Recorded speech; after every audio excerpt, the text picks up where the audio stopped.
Good morning, good afternoon, good evening to you all. So my name is Omar Mohsin and I work at the UN Open Source team at the UN Office of Information Communication Technology. And it's my great pleasure to be today's moderator for today's award ceremony. We're very excited that you're here.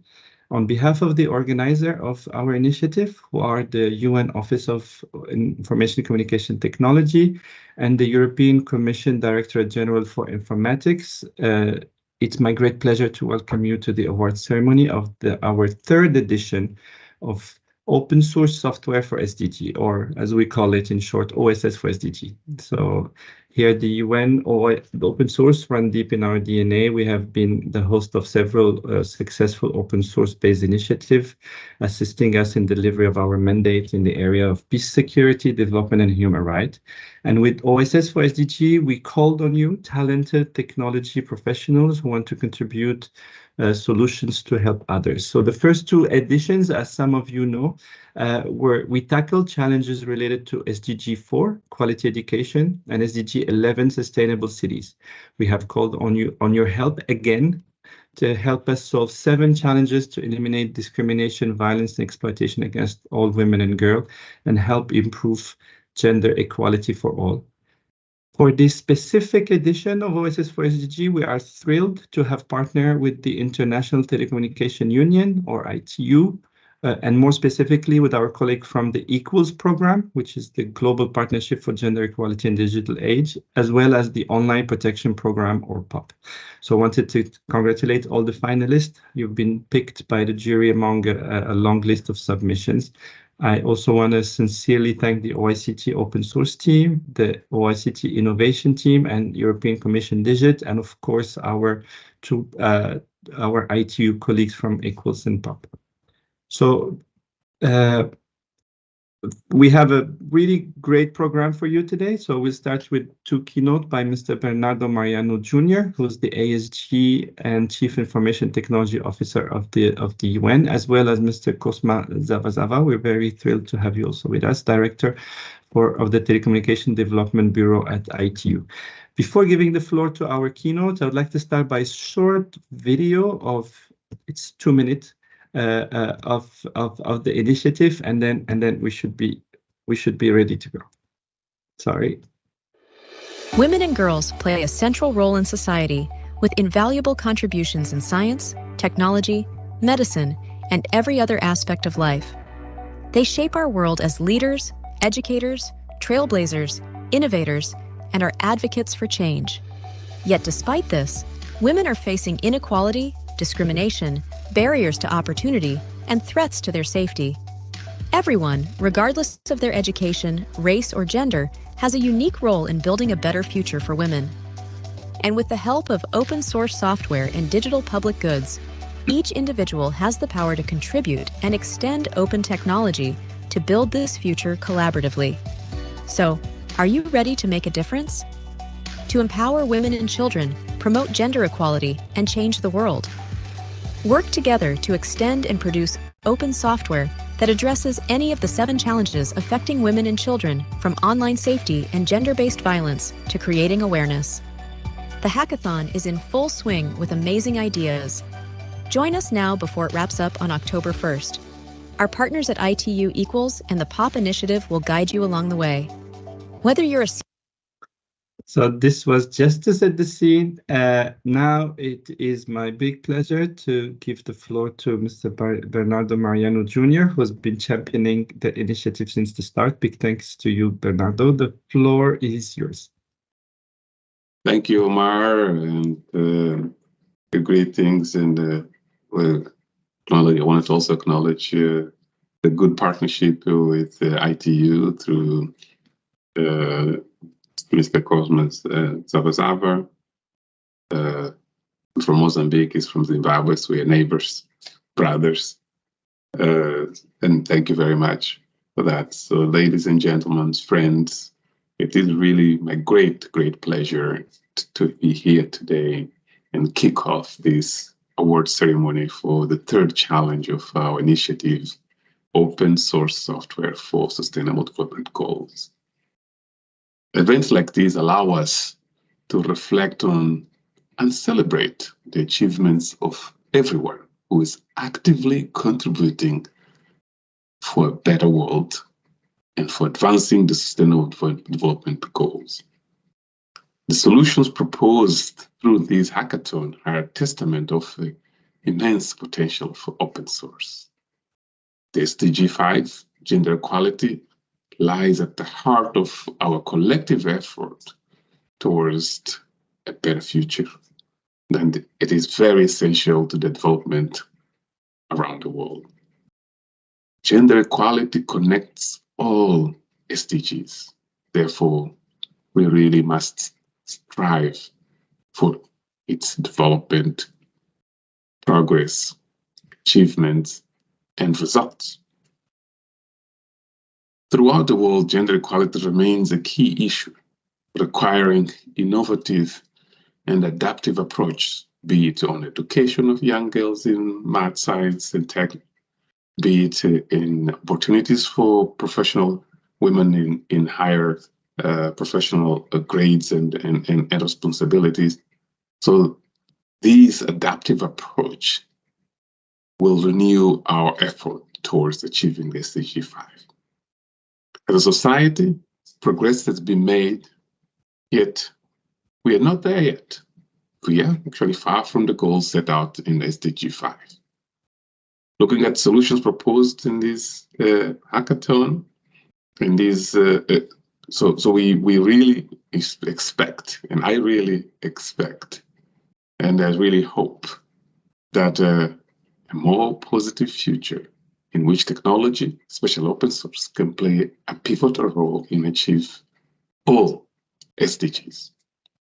I would like to take this opportunity to thank our partners, the European Union Commission Directorate-General for Informatics, the International Telecommunication Union, my brother Cosmo Sabazaba, and the team for designing with us these 7 very impactful innovation challenges. This challenge will help us, as I said before, to really continue to put the focus in the SDG 5. I want to extend my congratulations to our 3 finalists of all those who submitted proposals, and for all those who spend time to directly contribute to building a better, more inclusive future for all societies. I hope this event will inspire you all, like it's inspiring me and a number of colleagues in my office, to continue developing technology for a better future. Your work is valuable, your commitment is inspiring, as we all continue to give our individual and collective best towards the achievement of the SDG. I encourage you all to continue developing the technology for betterment of tomorrow, be it the AI that is today a buzzword, but also a transformation, be it on open source, be it on all the technology that can become an enablement for development, can become an enablement to ensure that we leave no one behind. In closing, I wish you all the best, and thank you both, the organizers, the contestants, for orchestrating such a remarkable event. Together, let's work towards a better future. And I invite you all to hashtag Women in Tech to showcase inspirational women, inspirational young women, inspirational professionals that are working in technology. And I want to again thank all the partners, all the participants for making this day a special day. Thank you. Asante. Thank you very much, Bernardo, for your inspiring word. And absolutely, indeed, this is a big testimony of the power of open source, that we have 3 winners from 3 different continents, and also want to echo your words of SDG 5 is far from being reached, so we should all keep up the good work, and technology is definitely one of the main strongest enabler. Thank you very much, Bernardo. Now, my pleasure to give the floor to Mr. Cosma Zavazava. Thank you. Floor is yours, sir. Yeah, greetings to you all. Thank you so much for having me here to be part of this great celebration. I want to recognize, of course, Mr. Omar Mohsin. Thank you for moderating this special session. I would like to welcome everyone and my friend and brother and colleague, ASG Mariano. I know that we have been working together very closely, and we look forward to strengthening our cooperation, particularly in the area of innovation. Now it is an honor to be part of this event today to celebrate innovation, collaboration, and commitment towards advancing gender equality through open source solutions. Today, we celebrate something that I believe is exciting: the winners of one of a series of innovation challenges organized under the Open Source Software for Sustainable Development Goals. Today, we are looking on how to tackle Sustainable Development Goal 5, gender equality that cuts across or drives or powers the attainment of the rest of the other goals. I'm proud of our collaboration with the UN Office of Information and Communications Technology and the Directorate-General for Informatics of the European Commission.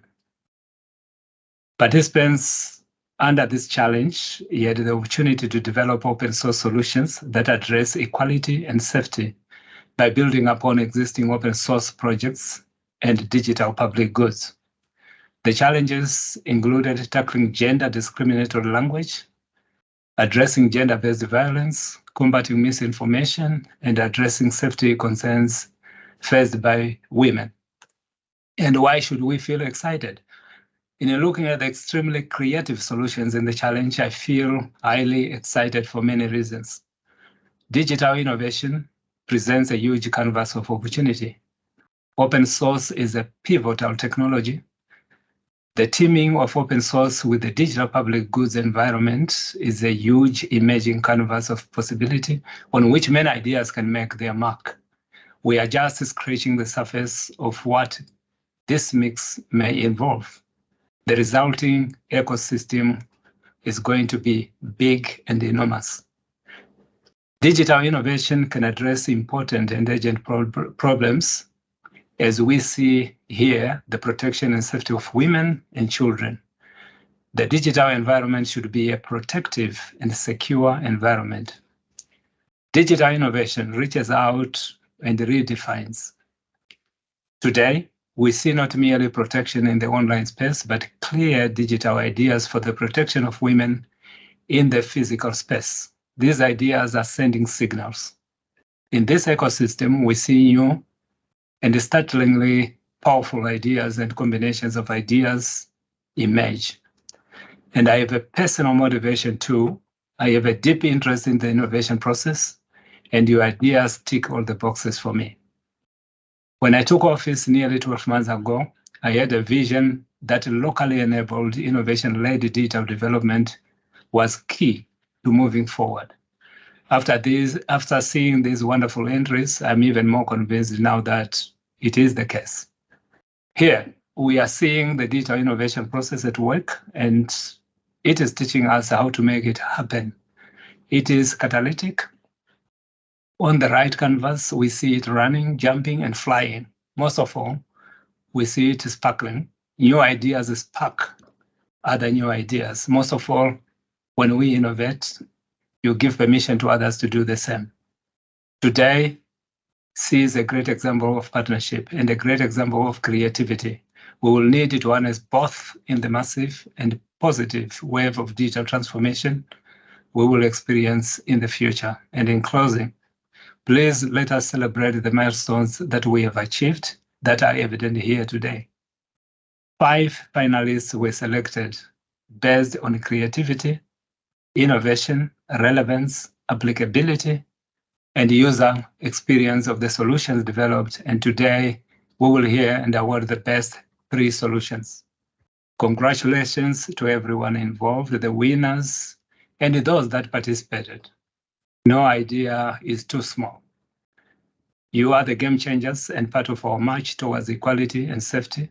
When we consider the emerging digital public goods or open source ecosystem, we know that we are onto something special and something very impactful. I thank you, and thank you for this opportunity. Thank you very much, Mr. Zavazava, and I love this is gonna stay with me. Brilliant idea, sparked brilliant idea, and this is the start of the snowball effect that we are expecting and looking for through this. Thank you so much for your words. Now, stay with us. You're gonna hear from the finalists. Incredible solution. You're gonna see something pretty good. But before that, my honor to give the floor to our mentors. So we had Ms. Loli Gaitan, the head of ITU Equals, and Madame Fanny Rotino, the head of ITU POP. They're gonna introduce quickly the challenges, and then after that, we'll move to we hear from our winners and get demos from these incredible solutions. Loli, please. Thank you so much, Omar, and good afternoon, good evening, good morning for those that are watching us online. And thank you again for this opportunity for partnering with us, with ITU, in particular with Equals, the global partnership to close the gender digital divide. So it's been an exciting pathway to reach this point in where we have the award ceremony. So I will take this opportunity for those of you that are not aware or are not familiar with Equals. So Equals Global Partnership, it's a partnership of UN agencies, the industry, the government, research institutions, and civil society. So we are all working together to close the gender digital divides. This is our main goal, and achieve gender digital equality by 2030. Equals was founded back in 2016 and has now over 115 partner organizations, all operating around the world from the global to the grassroots level. We all know that closing the gender digital divide is essential if women and girls are to benefit from different aspects of the digital economy. Just to refresh our minds, these benefits includes, for example, jobs. We know that 90% of new jobs require some level of digital literacy. Women and girls can benefit from educational avenues. So internet is really offering many learning and training opportunities outside the classroom. Information is also key for women and girls. So the web is really an unprecedented source of knowledge and information that can be used for self-empowerment and to make well-informed decisions. Services as well. We know with each day, we see that more governments and more private sector are increasingly delivering life-enhancing services digitally. And last but not least, and I think this is, I would say, the key aspect of this collaboration for this hackathon, voice. We know that digital platforms are increasingly important tools for expression, for social connection, and for participation. Bridging this gap, with this gender gap, is not only good for women, so it brings really economic and social benefit to us all. Having more women as ICT creators ensures that technological innovations and trends are more inclusive, representative, and impactful. Accessing as well and using the internet can make women more connected and safer, and provide access to information, services, and life-enhancing opportunities that unlock the substantial benefits for them and their communities. So with this, one of the key aspects of Equals is the safety online. With this, addressing safety, security, and harassment concerns are key in the different activities of our partners, but also making technology work for women. And I think this is the reason why this specific hackathon was very important, and the collaboration that we have with the different partners was very relevant, because we were creating through the open source some solutions that were addressing the risks of women and girls also on the off world. So with this, I really want to thank the open source solution builders of this challenge for their innovative ideas and creativity in order to empower and protect women and girls. And with that, Omar, I will pass the floor to my colleague, Fanny Rotino. Thank you so much.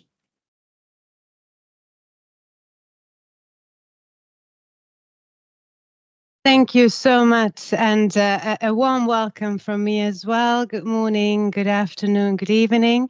It's a great pleasure to be here with you today, and I would like to echo my dear colleagues' words and thank everyone for the participation. Of course, I think we have wonderful solutions and very much looking forward to hearing more about those in the ceremony.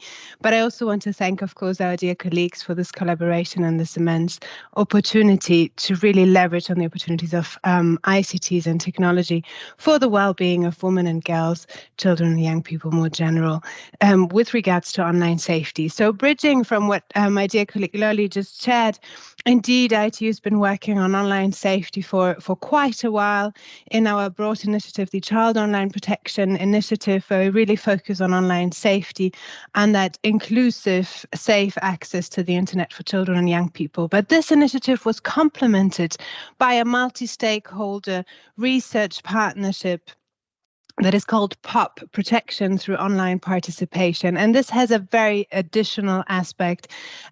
Evidence has shown that in this increasingly digitalized world, children, young people, women and girls actually turn to the online environment to seek support when they are at risk or affected by violence, be it offline or online. And an increased number of these are indeed women and girls.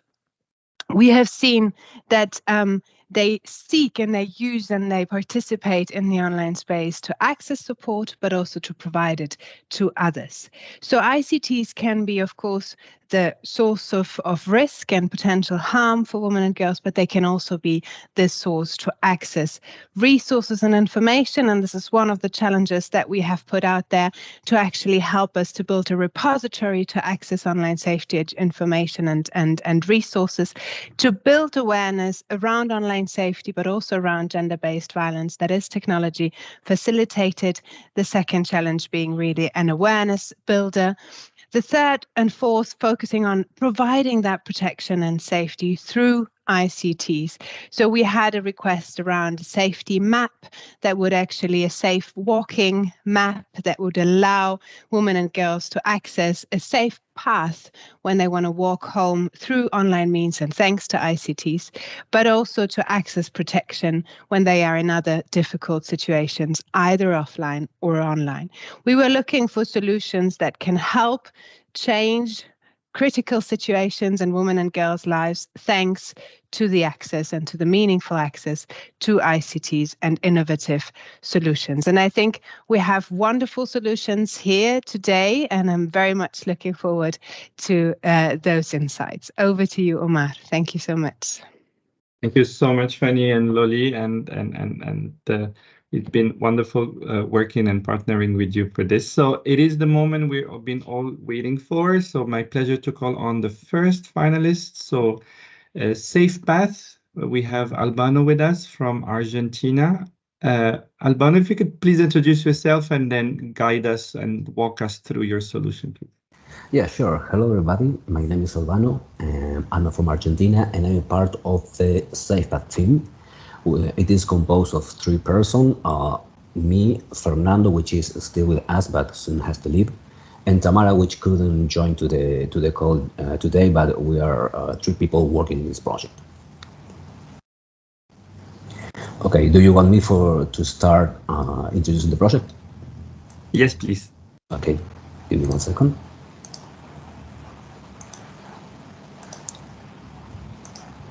Okay.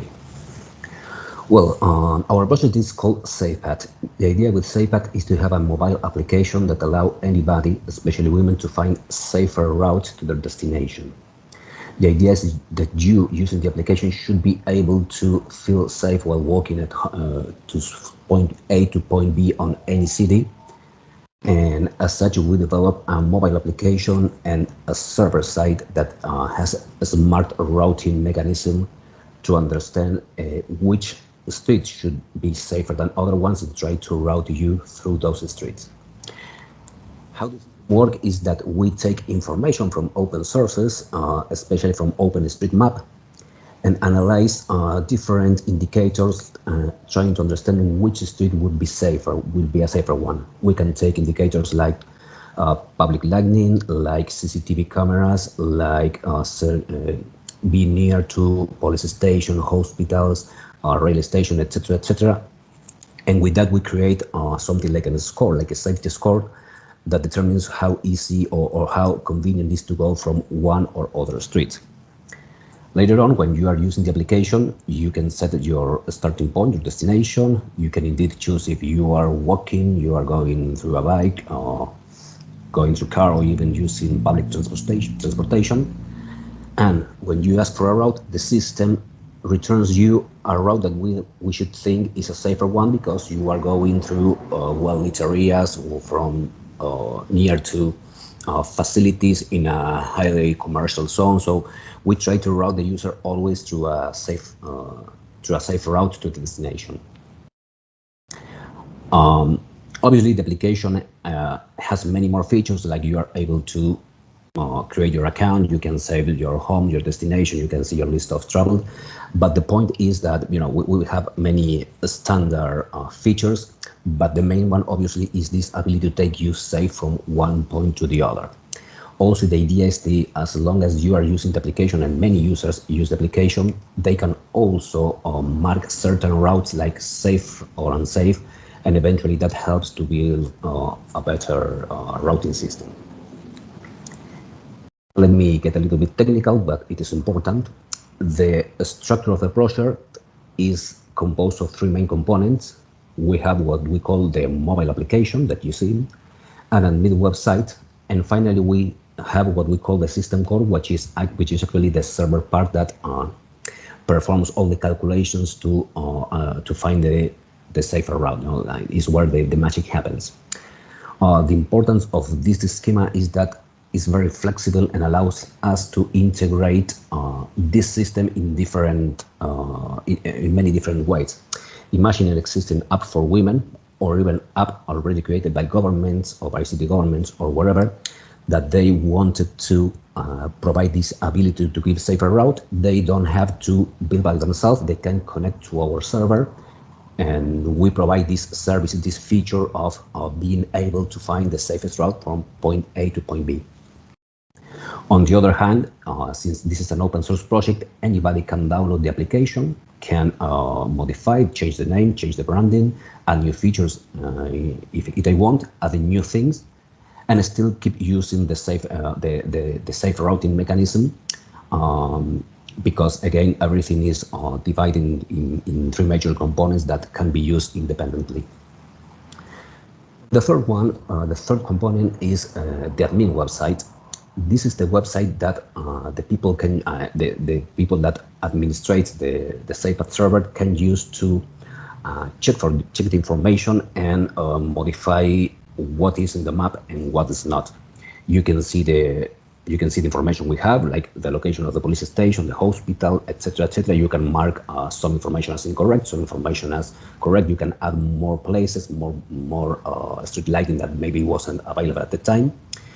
And what is important is that we created this admin website thinking not only that an individual can download and set up the server, but also that it would be easier for governments to download SafePath and set it up for their own city. Why do we think in governments? Because they obviously have the most up-to-date information about police stations, about public lighting, etc., etc. So they are the most precise source of information. And we made SafePath very easy for them to download, to install, and we set like many features that are handy in this kind of situations, like the ability to have a roles hierarchy in order for you to be able to have people with different roles to access to different information, and maybe if sensitive information is not accessed by people that should. Obviously, we add many other features, like the ability to do bulk updates. You know, if you have to update many information, probably for a city it's easier to import the information from our system they already have. And most importantly is that we give the ability to upload crime information. That is information that we know that is very sensitive. So we took extra care in make this information confidential. in a way that if a city is able to get crime reports, they can upload to the system. The system uses this information to understand which path could be safer than the other one, but nobody can know which areas were marked are insecure, let's say, because we know that this is sensitive information, so we treat in a very special way. We don't allow anybody that doesn't have the necessary permissions and the necessary roles to see that information. Well, so the components the open source components that we used for this solution is mainly OpenStreetMap. We use this platform to get the information about the cities, the location of semaphores, of public lighting, etc., etc. And the idea is that at some point we should be able to also update from SafePath. Whenever someone using SafePath updates information about the public lighting or hospital or whatever, we can send this information back to OpenStreetMap in a way that can be a symbiotic relation when we get information, but we also improve the information and send it back to OpenStreet in order to help everybody to have more precise information, and everybody can use this map information on Word. Also, the project is open source, so anybody in GitHub can access it and can download and can can collaborate and has his own version of SafePath. And finally, we are using a framework called Itinero, which is actually the routing framework, which is quite powerful. It allows to calculate routes using a pedestrian profile, a bicycle profile, a mobile car profile. It can allow us to use public transportation, so it's quite powerful. And all the power this framework has is built inside SafePath. Well, this is SafePath. We think that it has the potential to make a difference in society and make everybody to feel safer while traveling through the city. So everybody is invited to join. Thank you. Wow. Thanks so much, Albano. I can just imagine how much work went into building something like this, and that the ability that you managed to build that in that 6 weeks time frame that we have for the challenge, and amazing the idea of crowdsourcing, where we can all make a path safer by just all the info we see, whatever we notice, whatever we write, and then help. Each of us can become a change agent. Thank you so much. Congratulations for this wonderful application. So now my pleasure to give the floor to second winners, who are Safer Route from the University of Heidelberg in Germany. You have the floor, Heidelberg. Hi, so we are the Heidelberg Institute for Geoinformation Technology. My name is Charlie. Hi, I'm Marcel. I'm Maxi. And I'm Valentin. And we have produced Safer Out, which I will now show the live app. So, we kind of took this call as an opportunity to really try to get a working demo going. We have had previous experience with routing before, but, when the call came to do a collaborative walking app for safety, it really resonated, because this is an ongoing issue in our community here in Germany, as well as communities across the world.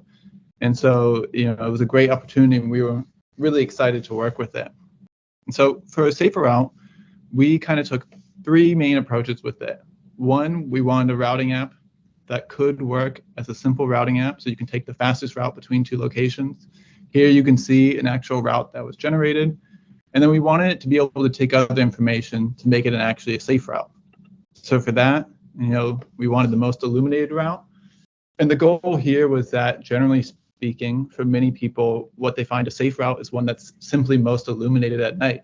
Darkness can be particularly threatening, especially in various environments. And so we wanted them to be able to optimize directly within the app to choose what route they thought would be most suitable for them at that time.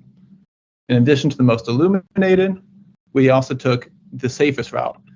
And the safest route here, this is the collaborative score that every user, when they take a route, they rate the route afterwards, and it takes the individual road segment, so you can imagine each of these blocks, and it assigns the score that user added. And then over time, you get this aggregate score that kind of can tell you on a block-by-block level what the actual safest parts of the city are, at least in terms of perception, right? And we kind of focus on this idea of perception because sometimes safety can be a very subjective thing. And when you take a too objective approach to it, you might be actually kind of missing the point. And we really wanted to take, the wisdom of the masses there, where it's across time, as more people route, that we get a better perception of how people actually feel safe in the environment, rather than some more objective measurement, such as the most illuminated route like we have here. In terms of what resources we use for this, we stuck to the open source mantra, which is actually our how we go here at Heidelberg Institute for Geoinformation Technology anyway. So everything that you see here is either based off of OpenStreetMap for the base layer in terms of, as well as for the routing. And then to get the illumination data, so what we use for this, that's a combination of OpenStreetMap as well as Mapillary data. So that's open source data provided by Meta, that they have identified various features on urban landscapes through driving through towns. You can think kind of, an open source version of Google Maps in a way. And we have collected all of the street lamps across our various cities. So we have 3 here: Mannheim, Washington, DC, and Munich. And then we use the density of these street lamps to kind of calculate a relative illumination score by road type specifically.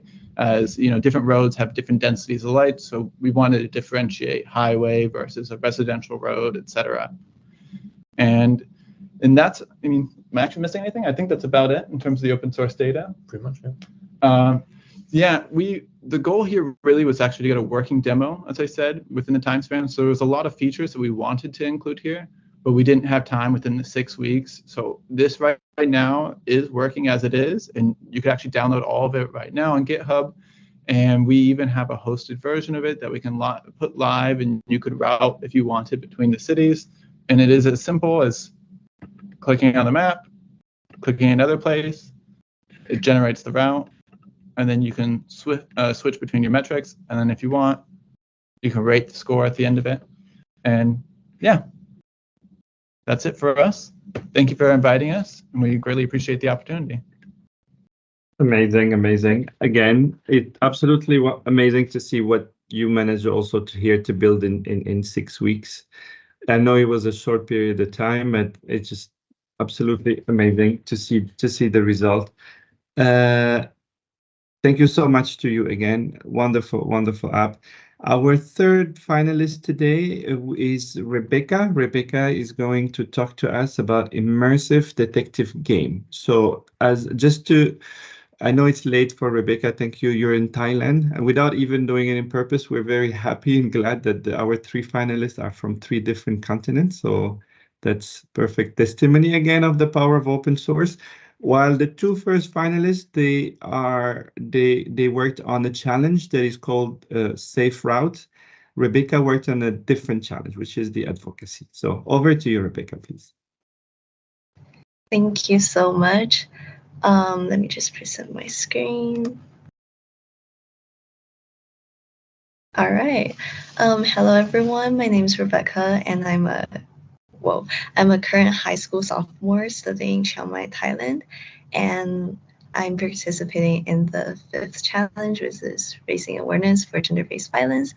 Before I start, I would just like to mention that it's an absolute pleasure for me to listen to the presentation of my fellow finalists. It is very fascinating and amazing projects, and it really introduced me to the technical side of this. Embarrassing to admit myself, I'm not a great coder, and I really had to resort to my middle school comp sci book to get this project down. But I hope that through my passion for gender equality and through my hope for betterment of the international community, our generation can really come up with something that, completes the SDG by 2030. So moving on to the project itself, how this game works, the proposal is that, like any other detective games, there's different levels or stages that players have to beat. And like any other detective games, the goal is for a player to piece together the truth by clicking onto items for clues. And of course, there is a victim in each scenario, which is in each level. However, what's really unique about this game is that each level represents a different type of gender-based violence. So each victim in that level is a victim of that type of gender-based violence. I think this is a great way to raise awareness for gender-based violence around those players. And of course, like any other detective games, this game will require parental consent since the images can be a bit triggering for some younger children. So moving on to my incentives and inspirations as a student living in Thailand, where a country where the sex industry constitutes for about 3% of the country's economy and where the rape culture is practically normalized. I think gender equality and gender-based violence is a very, very prominent issue. And as a very passionate feminist, I want to do something. But I've also come to the realization that as a student, I can't really do anything. So this game provided me the perfect platform for advocating in a way that is engaging for players, so they can play a very thrilling and engaging game of detective while also learning about gender-based violence around them and perhaps preventing it when they see it. So the game, the detective game itself, was like an epiphany for me. I started thinking, how can I advocate for this better? And I started looking at different resources, right? And I saw this really popular thing in China where people would go to a shop and they gather a group of people and they are given like different clue cards and scripts, and they have to discuss to come up with the truth to the crime case. So I was like, oh my gosh, this is such a great idea because it is very popular. People love it. And yeah, but then I felt like doing this is not a very accessible solution. So I turned to mobile games because phones is what we carry with us every day. And when I was doing my research, I realized that detective games are extremely popular and the targeted audience are very wide. It ranges from teenagers to even the elderly population. And the most concentrated player, of course, is still the youth. And I think that advocacy and awareness raising has to start from youth populations, as it is, after all, our future. So let me just show you a sample level that I designed for harassment. The level is basically set up when the player enters. They'll see a girl lying on the floor of a club and there's blood coming out of their head. And these are the following clues. And the storyline after they unraveled all the clues is basically that a girl was just enjoying herself, but then she was subjected to harassment. She fought for it. She, stood up for her rights, but that just gave her more damage. And I just would like to mention that all of the levels I designed are based on real life examples. For example, this, oh my gosh, what happened? This one comes from this case in Thailand where a 21-year-old woman was raped in a club, drunk. And this was a very, very, very popular, heated discussion in Thailand at the time, as in Thailand, the majority of the rape cases are from clubs and people drinking. And so I hope that through this game, I can inspire people to think more about it and learn more about these issues around them, so that when these things happen again, someone will come out and stop this very terrible thing happening. And yeah, so thank you for listening to my presentation. I hope everyone have a great day. Thank you. Wow, very, very powerful examples and amazing work. And also here's the very interesting example of the power of open source, where Rebecca is not a developer, but then she was able to design this game, and then hopefully we'll keep working with you and making sure this game get developed very shortly. So now this is the moment we've all been waiting for. Now I'm happy. It's my pleasure to announce the winners. First, I just really, again, want to tell you that it wasn't easy for the jury to pick the three among a big list of finalists. And so here, I will start with the third winner. So the third prize is going to Immersive Detective Game by Rebecca. congrats, Rebecca. I don't know if you want to say something, a few words.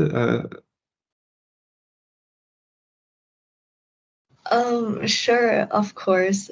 It's a great pleasure for me to join this game. As a high schooler, I was absolutely shocked when I saw the projects before me. They were like so well done and so like nicely completed that I felt like I was a bit out of place, but I'm glad that like I have the chance to participate in this as well and inspire more high schoolers who are passionate about this issue like me to join such competitions and contribute to an overall solution. Thank you, everyone.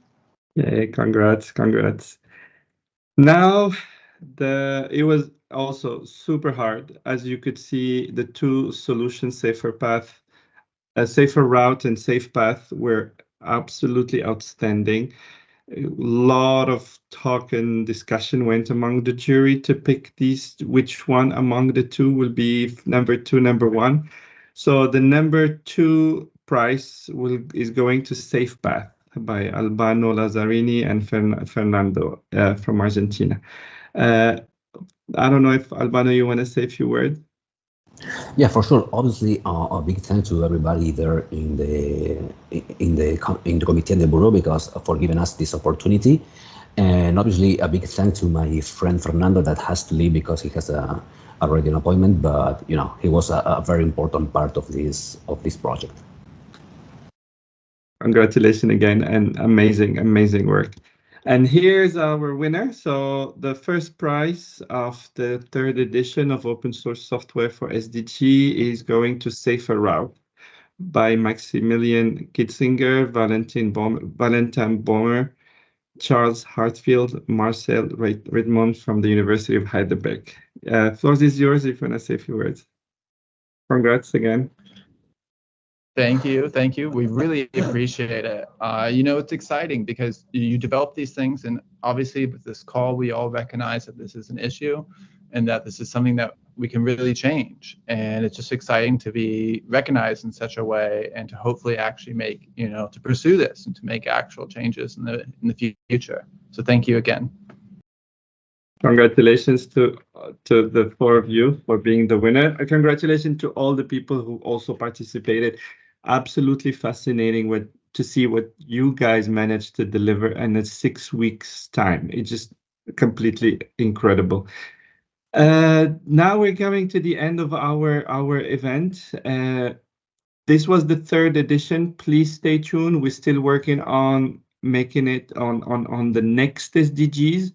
So far, we did 3. That means 14 SDGs to go. So stay tuned. Hopefully, even more challenging, more interesting challenges for the next one. And I couldn't think of a better way to end the year by this award ceremony. So huge thanks to International Telecommunication Union, ITU. Without your work, without your challenges, without the work we've done together, without this incredible partnership, we wouldn't have been able to be here. Big thanks.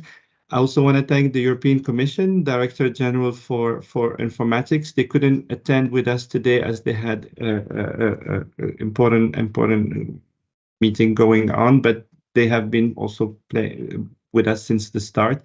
And also want to thank our 2 keynote, Mr. Bernardo Mariano Jr. and Mr. Cosma Zava for your very inspiring word. This is it for our event today. Big thanks to the winner. You can give yourself a big tap on the back. Incredible jobs. And please stay tuned. OSS4SDG continues. 2024 will bring in new SDGs, new challenges, and we're looking forward to having you all. Thank you, everyone. Thank you. Bye-bye. Thank you so much. Thank you very much. Thank you. Thank you. Thank you. Thank you.